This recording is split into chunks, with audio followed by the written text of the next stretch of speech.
Hello, this is week 2. Let me go ahead and share our screen here and we will get started. Okay, so the topic this week is building a foundation. And really what we're doing is we're looking at where have we come when it comes to the early childhood field, when it comes to curriculum, when it comes to the way we focus on our teaching.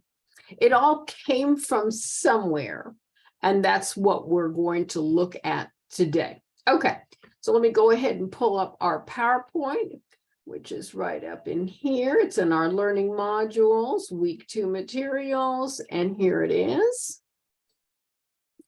I'm going to have to reshare my screen probably to get this. Just let me make sure that you're seeing the PowerPoint. Okay, just making sure. All righty, so we're going to start off and look at the Middle Ages. This is really where people began looking at children. Before then, they were really just viewed as miniature adults. And you can see that from, looking at paintings in museums. The children all look like they're dressed in adult clothing, just smaller, but it's still adult clothing. They did adult-like work. Unfortunately, this was not very good for their health and lifespan because many of them were injured or died.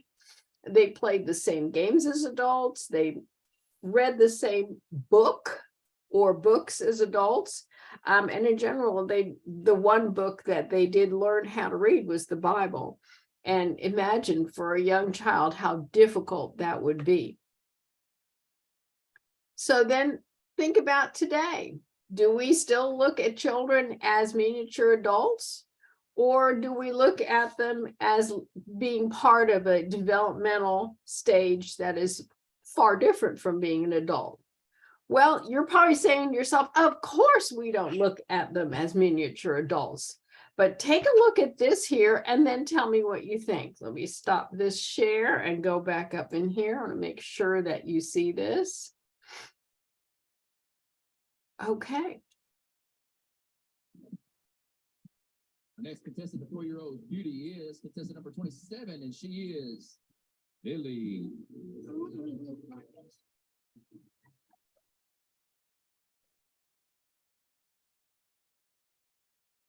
Lily's favorite food is chicken nuggets and sauce, lots of sauce. Her ambition is to be a big star one day.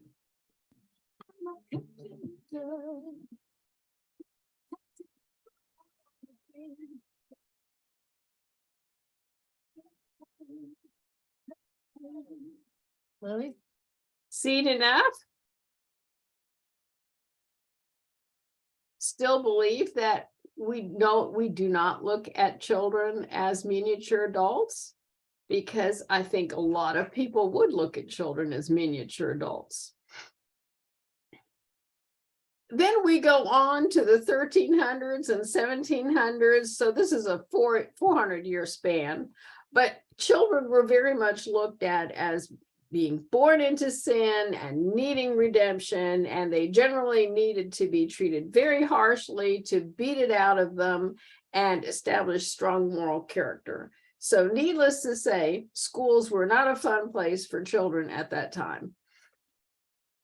Comenius came along in the 1600s, and one of his very notable quotes, and this is a quote you need to know, is "Schools are slaughterhouses for the mind." Just think about how horrible his education must have been when he went to school. Comenius is well known for this quote, so please remember this. You may see this again when you take your OSAT. Comenius is also the very first one to come up with a book for children that had pictures in it. And it was called the Orbis Pictus, and it was first published in 1658. This is another thing that you probably should commit to memory. One of the things that Comenius really advocated for was social change, and he saw education as a vehicle for social change. And you're going to hear this over and over and over with these early theorists. And here is a page from his book.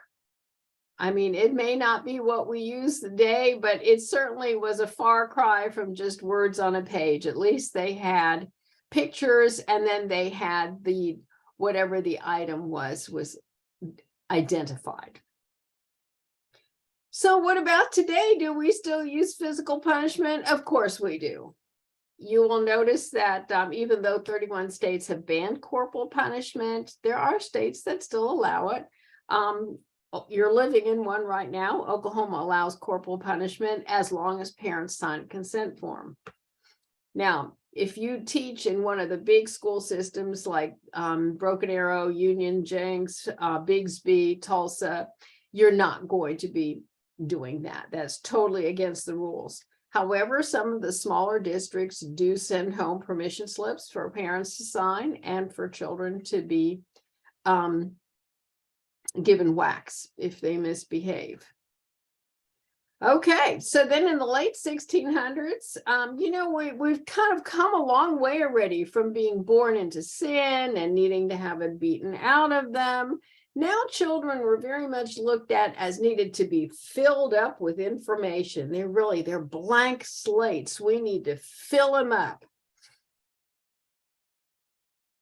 What about today? Think about all of the curricula that you've seen in schools as you've gone out into your pre-1 and now in pre-2. Think about all of the scripted curriculum where the teacher reads this and the student is expected to say that. Then the teacher reads this and the student is expected to say that. Are we still pouring it in? You answer that for yourself. We look at John Locke in the 1600s. John Locke viewed children as a blank slate, also known as tabula rasa. Please memorize this. Tabula rasa, blank slate, John Locke. You're liable to see this again. He advocated for firsthand experiences, and he was one of the first ones to say we need some parent involvement here. Before then, parents were really just not thought of as very important. What about today? Do we view children as blank slates? Are we still pouring that curriculum in? Think about that. So by the end of the 1700s, children were finally viewed as innocent little people. And we come up to Jacques Rousseau, Jean-Jacques Rousseau in the early 1700s. He lived in France. And he talked about the unfolding of the mind with time. He also spoke about the hurried child. Think about the hurried child that we see today. We see children who are hurried from one post-school activity to another, from dance to music to drama class to soccer to softball, whatever it is, not a free minute. The hurried child. He's the one that introduced the term magic words, please and thank you. How many times do we say to a child, what's the magic word? Right? Okay. He was not for the magic words. He saw them as manipulative, and he felt that when you insist on children using them, that you were manipulating them. I'm not sure how you all feel on that. I just thought I'd throw it in. He believed in real experiences for learning. He was a great advocate of using nature and taking children outside to have lessons in nature for learning. And he's actually the first one to introduce some basic stages of development. We don't use his stages anymore, but at least he talked about it. Rousseau also wrote several books, one of which was The Social Contract, which was quite political at the time. It was about the rights of the individual versus the rights of the state. It actually got him run out of France. He had to leave the country because the military was after him and they wanted to arrest him and lock him up because they felt that he was, politically against the government. He wrote another book titled Emile, which was about the pureness of childhood. He also advocated for play as a way of learning. And again, he believed that education was a vehicle for social change. Then we come up to Pestalozzi, again, late 1700s, early 1800s. He was actually the first one that was a teacher. Okay, the rest of them were great theorists, but no teaching going on here. But he was a teacher. And he believed in teaching to the whole child, just including, when we're talking about whole child, we're talking about the child's cognitive development, physical development, emotional development, so on and so forth. Okay. He believed in learning through discovery, hands-on. He believed in the unfolding of the mind, getting ready. He also had a lot to say about punishment, fear, and rewards. Didn't believe in them as a way of encouraging children to learn. And he also had stages of learning. We don't use them anymore, but at least he was progressing towards where we are today. Pestalozzi also talked about cookbook math versus understanding the logic. Think about your own experiences learning math. Was it your favorite subject in school? Did you just love it? Did you understand everything you did? I bet a whole bunch of you are saying, no, I had to memorize the formulas and plug them in. Well, that's how most of us learned, and that's certainly how I learned too. But he really advocated for understanding the logic that underlines the math concepts. He also was the first one that actually discussed and used mixed age groupings. This was a really new concept. And he was the first one to talk about teacher education. Because before that, if you could fog a mirror and you'd been to school, then shazam, you're a teacher.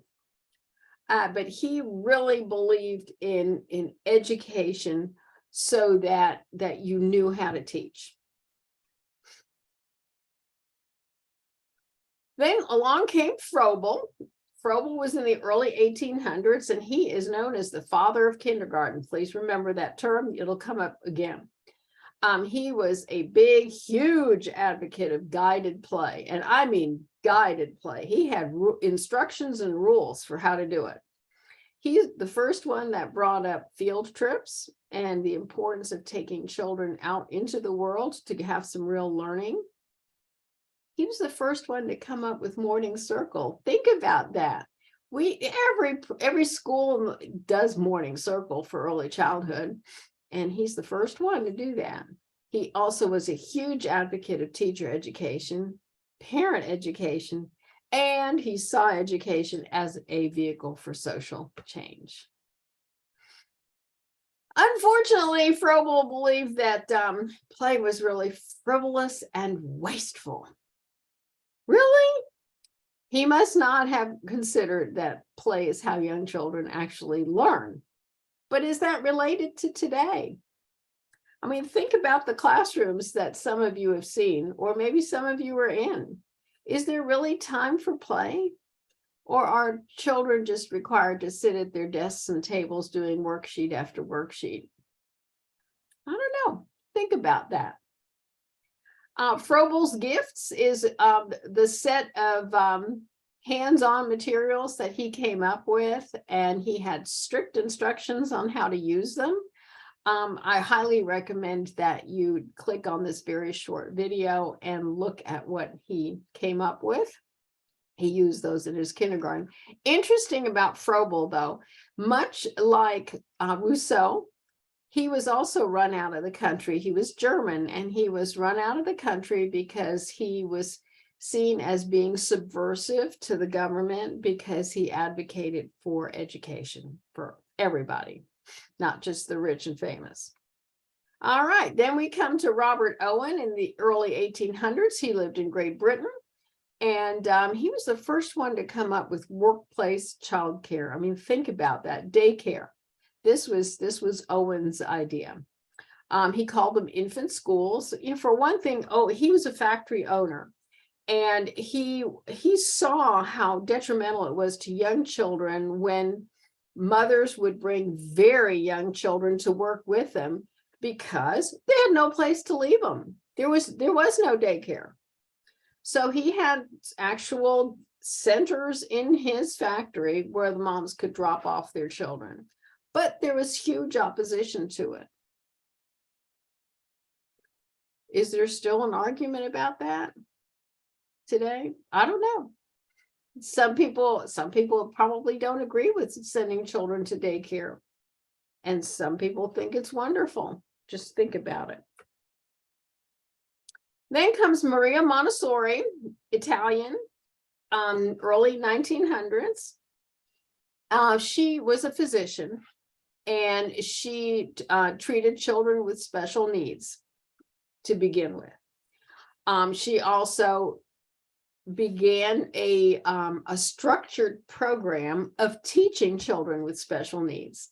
And it worked so well that she began to include children who did not have special needs. And that's how we came up with the Montessori program. Her idea of sensitive periods is singular to Montessori. Remember that term, sensitive periods. Sensitive periods are specific times in a child's life when learning a specific skill is easier, such as a sensitive period for learning how to read, a sensitive period for learning how to write, a sensitive period for learning how to walk. It's when children pick up the skill more easily because developmentally they're just ready for it at that time. She believed in a very prepared environment. I mean, Montessori schools are set up in a highly specific way. She saw the teacher as a model and a guide, and an observer of what the children were doing. Of course, I think we're all observers no matter what school we're in. She was a proponent of a sensory education. She made sure that her materials included not just visual and auditory, but also included the other senses, the smell and the touch. And she was very focused on special education, obviously, because that's how she started out. A Montessori curriculum has practical life activities instead of a regular home living center or some other kind of dress-up center. She didn't like that. She wanted practical life activities in her centers. She had sensorial activities, cultural activities, language activities, math. And you know what? Play was seen as a poor substitute for work. Wonder where she got that from. Remember Froebel? Froebel thought it was a waste of time too. But one of the things that Montessori is known for, and you may be asked this on a test one day, is child size furniture. Always remember that. She's the first one that would come up with furniture that was small. Prepared environment, didactic materials. When you hear the term didactic, that means it's self-correcting. And so many of her materials, you can't put it together wrong. It just won't go. They'll have to finagle with it over and over and over until they get it right. They're didactic. And she used mixed age groupings. That is a hallmark of Montessori. Then in the early 1900s, we have an American, John Dewey. He was seen as a progressivist, and this was the beginning of the progressivist area. He really focused on motivation being a driving force in children wanting to learn. They have to be motivated. What motivates? Well, if they're interested, they're going to be motivated to learn more about it. It has to be of some significance to the child. If it's not important to them, who cares, right? And he really advocated for learning through project work.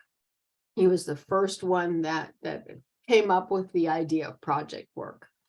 He saw learning as something to do, not just something to learn. Then we have Patty Smith Hill, another American early childhood educator. And she mentioned cookbook teachers versus checkerboard teachers. Cookbook teachers are the teachers, in her opinion, who just read it right out of the book, versus the checkboard teachers who use a little bit of this and a little bit of that, whatever is best for their classroom. I think most good teachers do that. She was a big advocate of play as a tool for learning. She saw kindergarten as a vehicle for social change. Of course, she was a kindergarten teacher. And she saw the importance of teaching the whole child, not just the cognitive, but the physical and the emotional, the social. And you're never going to believe this. This thing won't work on here. But when you sing the song Happy Birthday to You, that's her song. She came up with it. She is the one that came up with the tune, da da da da da da. Because in her circle time, she always sang good morning to you, good morning to you. And then that was taken, and Happy Birthday to You was piggybacked on top of that. So that's where it came from, Patti Smith Hill. And in the mid-1900s, we have this Swiss gentleman, Jean Piaget, and he is a constructivist. And his theory holds that learning is constructed, and people make meaning by interacting with materials and having experiences. He identified 4 cognitive stages of development that we still use today: sensory motor, pre-operational, operational, and formal operational. And we go into this in great detail in my 4213 class, so I'm going to leave it there. Another constructivist is Russian theorist Lev Vygotsky, and Vygotsky came up with the sociocultural theory of development, basically exactly the same thing as Piaget. However, he went a step further and said that culture and a person's social environment has great influence on their learning, which Piaget did not take into account. Vygotsky also came up with the term zone of proximal development. Zone of proximal development is where you're at right now. That's your zone. That's just where you are.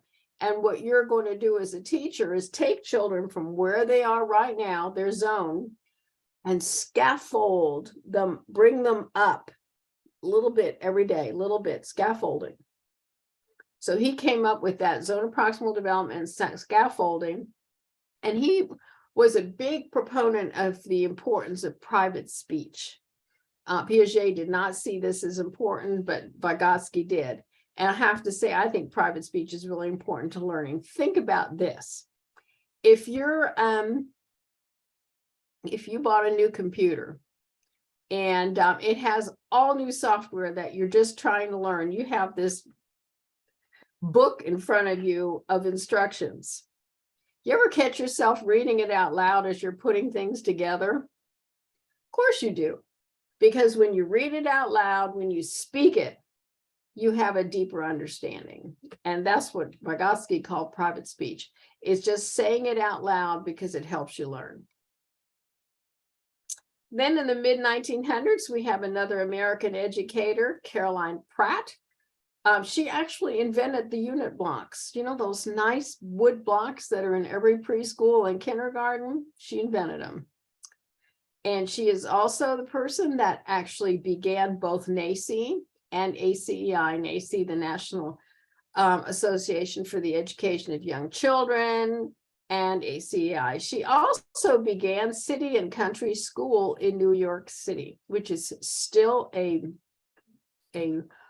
private school that is continues as we speak. Then we have Lucy Sprague Mitchell, another American early childhood educator. She actually, this is New York City too, she started Bank Street College and Bank Street School. Her focus was on the developmental interaction approach. And this approach holds that you can teach anything through social studies. So anyway, that was her theory. Bank Street School, still a very busy private school to this day in New York City. What makes Bank Street College different is it's the only freestanding master's degree program for teachers that's not associated with the university. It's just part of the school. She also wrote the Here and Now book in 1921. This was very controversial when it was first published. And well, for a couple of reasons. Think about the year it was published, 1921. It was showed children of all races and cultures playing together, which was pretty much unheard of at that time in her area. And the other thing is that all of the short stories in that book were about things that happen in a city. I mean, things that happen right around children. They weren't fairy tales and fables. It was all based on very real experiences. They're like the garbage truck went by, or I heard the milkman outside, or whatever it is, but it was all right there. It all happened. Anyhow, it was real controversial at the time. She also began the Writers' Laboratory, and a lot of famous authors have graduated from that. And that is the end of our PowerPoint. Let me stop my share. So this week, you're going to read that chapter. Let me go back to our, hang on a second. Go back in here and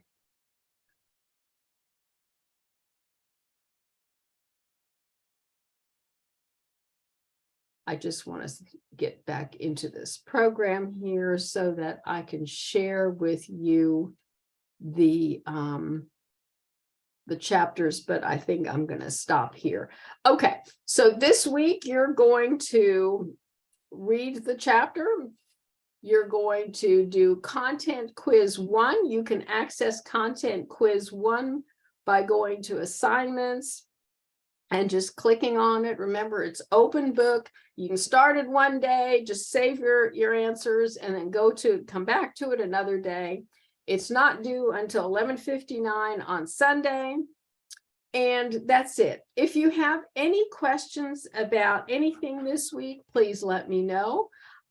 Please note that on the announcement page, there is a notice for one of Dr. Sargent's wonderful workshops.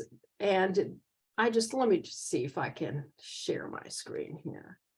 Go back in here and get out of that. There we go. Okay, there we go. Back into the announcements. Perfect. Okay, so this is SOEA, and that is Dr. Moreland and Dr. Sargent's organization on the Broken Arrow campus. And I don't know if you remember, but remember the first video I talked about the involvement in early childhood field and how it's really important to reach out and attend things other than just class and doing your schoolwork. So this is a great organization to join because you do have to join an organization for Part A, and they're really inexpensive. You can attend the meetings via Zoom. Notice that I put a Zoom link here because this Zoom link didn't feel like it came through on here.